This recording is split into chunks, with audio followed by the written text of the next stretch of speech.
માતાજી મિત્રો, જય દાદા દ્વારકાધીશ, જય મા ભવાની. કેમ છો બધા? મજામાં મિત્રો?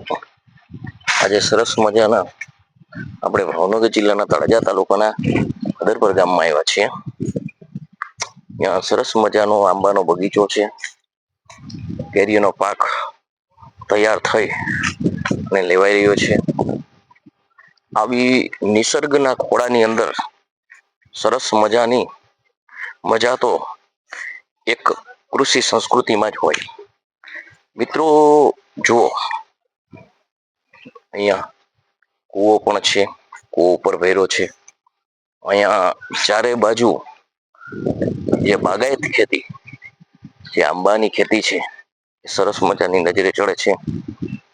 અહીંયા સરસ મજાની કેળનો પાક છે. આ કેળનું રોપણ કરેલું છે. ભણુભા, કેટલા મહિનાની કેર છે? મહિનાની કેર છે. જો સરસ મજાનો ઓલી બાજુ સરસ મજાનો બાજરાનો પાક પણ તૈયાર છે. સરસ મજાની પ્રકૃતિનો એટલો ખૂબ અહીંયા આહલાદ વાતાવરણ છે કે મોજે મોજ આવે છે, મોજે મોજ. મિત્રો, જીવનની અંદર કોઈ પણ વસ્તુની અંદર માણસને ઉણપ હોય તો શાંતિ અને જીવનની શાંતિ, આપણે કહીએ કે જીવનમાં સુખ કેને કહેવાય, તો કે શુદ્ધ ઓક્સિજન જોઈએ છે, શુદ્ધ માણસને આહાર જોઈએ છે, શુદ્ધ નિંદ્રા જોઈએ છે અને શુદ્ધ માઇન્ડ જોઈએ છે, ફ્રી માઇન્ડ જોઈએ છે. તો મિત્રો, બધાને આવી અપેક્ષા હોય છે, પણ સાથે સાથે એ શક્ય નથી કે આવું બધું જોઈ તો કૃષિ સંસ્કૃતિની અંદર જે જીવાદોરી કે આપણું પશુધન, આપણું જે પશુધન હોય ને, એ પશુધન સિવાય શક્ય નથી. તો કોઈને પોદરા ઉપાડવા નથી, કોઈને મહેનત કરવી નથી, કોઈને પરસીનો વારવો નથી, ગાડીમાં ફરવું છે, બંગલા જોઈએ છે, બરોબર, સુખ સમૃદ્ધિના ભૌતિક જે ફ્રીજ ને આ તેને એવા સાધન જોઈએ છે, અને સાથે સાથે પછી શરીર તંદુરસ્ત જોઈએ છે. તો આ તો કોઈ શક્ય જ નથી ને ભાઈ મિત્રો. જીવનની અંદર મહેનત કર્યા વગર, પસીનો પાડ્યા વગર કોઈ વસ્તુ મળતી નથી. આપણે કહીએ છીએ ને કે સિદ્ધિ જેને વરે જે પરસેવે નાય.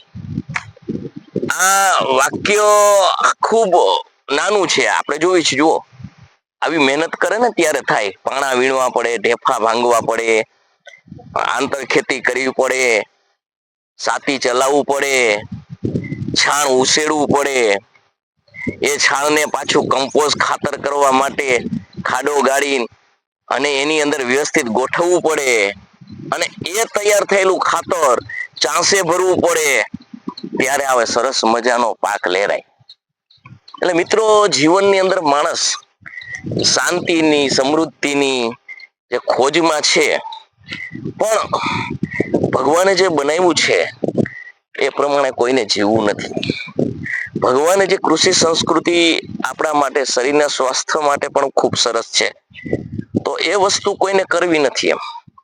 એમને મફતમાં બધું મેળવી લેવું છે, એ તો શક્ય જ નથી. જીવનમાં હર કોઈ વસ્તુ મેળવવા માટે, કંઈક મેળવવા માટે કંઈક ગુમાવવું પડે, એવું સરસ મજાનું આપણે જાણીએ છીએ. છતાં આપણા જીવનની અંદર આપણે અમલવારી કરતા નથી. અને કોઈ પણ વસ્તુ અમલવારી જ્યારે ન થાય ત્યાં સુધી કોઈ વસ્તુ શક્ય નથી. જુઓ, તમે જોવો છો ને, આ આંબો છે, આંબાની અંદર આ કેરી છે, જો છે ને, પણ એ વસ્તુ કરવા માટે ઘણું ઘણું કરવું પડે છે, બરોબર. એટલે મિત્રો, જીવનની અંદર સુખ સમૃદ્ધિ એમનેમ ક્યાંય મળતું નથી. ભારતીય સંસ્કૃતિ પ્રમાણે આપણે જોઈએ તો જીવનની અંદર કૃષિ સંસ્કૃતિ ખૂબ જરૂરી છે, અમૂલ્ય છે. અમૂલ્ય, જેનું કોઈ મૂલ્ય ન હોય એને અમૂલ્ય કહેવાય. અમૂલ્ય વસ્તુ જે છે ને એનું મૂલ્ય જ ન થાય. અમૂલ્ય કઈ રીતે કહેવાય? કે જીવનની અંદર જે વસ્તુ હોય અને એ વસ્તુ સિવાય જીવન ચાલી જ ન શકે ને અમૂલ્ય કહેવાય. ફ્રીજ અમૂલ્ય ન કહેવાય, ટીવી અમૂલ્ય ન કહેવાય, એસી અમૂલ્ય ન કહેવાય. પરંતુ ભગવાન ઓક્સિજન તમને ખાલી વેન્ટિલેટર ઉપર રાખ્યા હોય, ઓક્સિજન ઉપર હોય અને તમને એ ઓક્સિજનના પેમેન્ટ ચૂકવો ત્યારે તમારા ચામડા ઉતેડી લે એવું ડોક્ટર બિલ આપે. પરંતુ અહીંયા જો આવી રહેલો શુદ્ધ 100% ઓક્સિજન ભગવાન જે આપે છે એના બરાબર ન હોય. એટલે મિત્રો, જે મફતમાં ભગવાન જે આપે છે ને એની આપણને કિંમત નથી હોતી. એટલે એમને મેળવેલું જે છે, એમને મળી જાય છે, એની કિંમત હોતી નથી.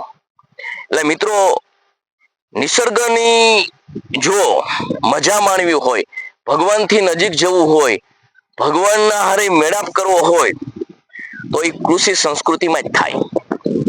અહીંયા મૂલ્ય કરતા જે મૂલ્યથી ન થતા એવું અમૂલ્ય વસ્તુ જો હોય તો અહીંયા નિસર્ગનો પ્રેમ છે, નિસર્ગની સંસ્કૃતિ છે.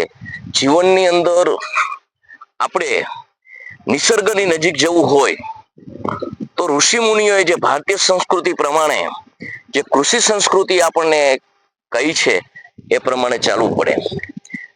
જીવનની અંદર માણસ સવારમાં ઉઠીને અને શરીર સારા માટે થોડુંક વોકિંગ કરે આજની ભાષામાં, એટલે ટૂંકમાં ચાલવાનું. આમ સવારમાં આપણે ક્યાં સિટીની અંદર જઈએ તો અહીંથી આવવાનું, આથી વાન એમને આમ ચાલ્યા કરે તો એમ કે શરીર સારું રહે. પણ અહીંયા ભગવાને સરસ મજાની શ્રમ શક્તિ ગોઠવી છે અને છોડમાં રણછોડ છે. આ છોડમાં રણછોડ છે એટલે રણછોડ એટલે ભગવાન. હવે આની સાથે ખેડૂતનો સીધો લગાવ હોય, પ્યોર ઓક્સિજન હોય તો આમાંથી પ્યોર ઓક્સિજન મળે. કૃતિ કરે આમાં જે માણસ આમ કૃતિ કરે, જો આમ ભાણું અમારે કૃતિ કરે છે, કૃતિ કરે ને એટલે શરીરની અંદર પરસેવો વળે એટલે એને વોકિંગ ન કરવું પડે, વોકિંગ ઓટોમેટિક થઈ જાય.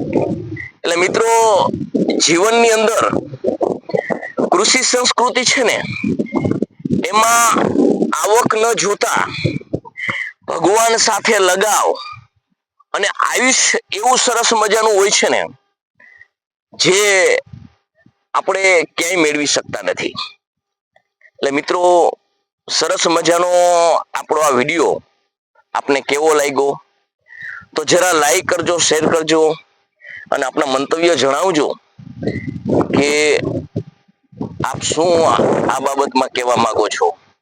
કેવું અનહાતું વાતાવરણ છે, જો સરસ મજાનું છે, જોઈ લ્યો તમે.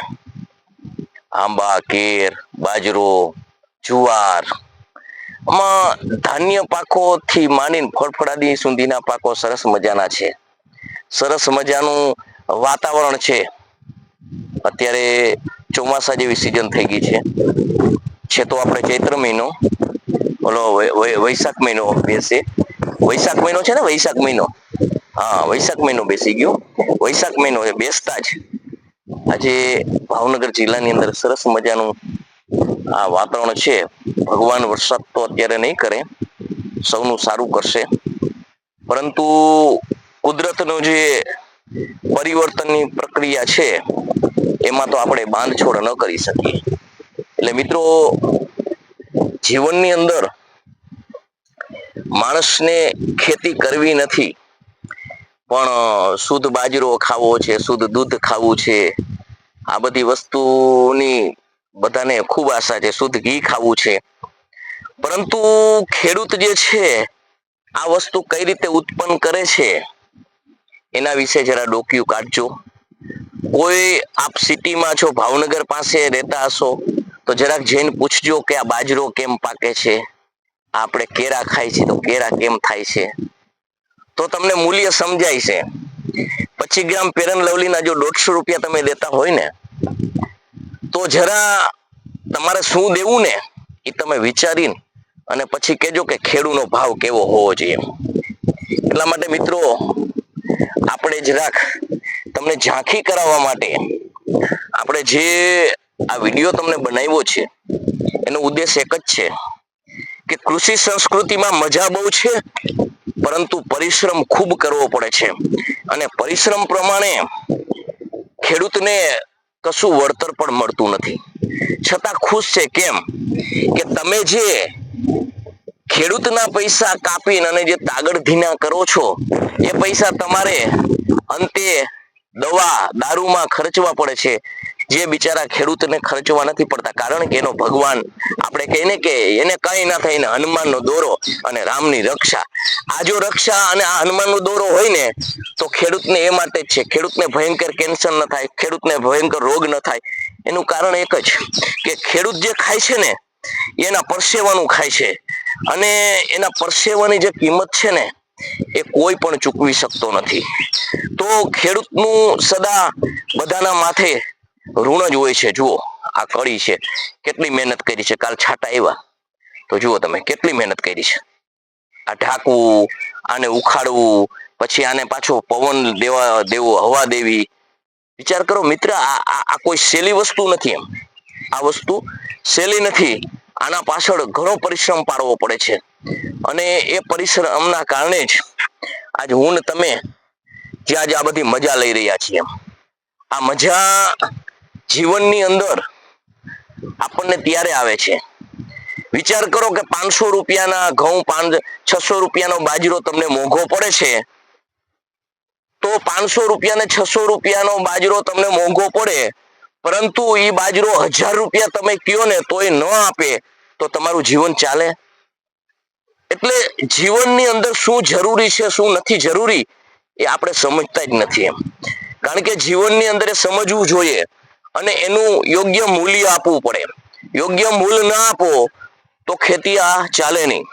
અને આપણા જીવનની અંદર કાયમી માટે એક દિવસ એવો આવે કે આપણે ખેડૂને કાળના પેટાળની અંદર આપણે સમાવી દઈએ, અને કાળના પેટાળની અંદર સમાયેલો ખેડૂત જ્યારે જો પાયમાલ થશે અને ખેતી નષ્ટ થશે ને તો યાદ રાખજો, એક દિવસ તમને બચાવવાળું કોઈ નહીં મળે.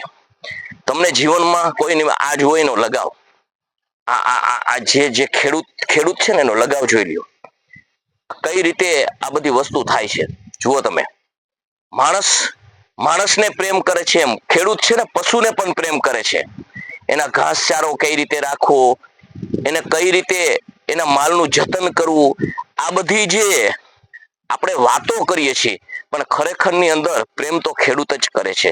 માટે મિત્રો, તમે આપના મંતવ્ય જણાવજો કે આ વાતાવરણ, આ કૃષિ સંસ્કૃતિ તમને કેવી લાગી, આ ખેડૂત પ્રત્યે તમારી ભાવના કેવી છે એ જણાવજો. જય માતાજી, જય ભવાની, જય દાદા દ્વારકાધીશ.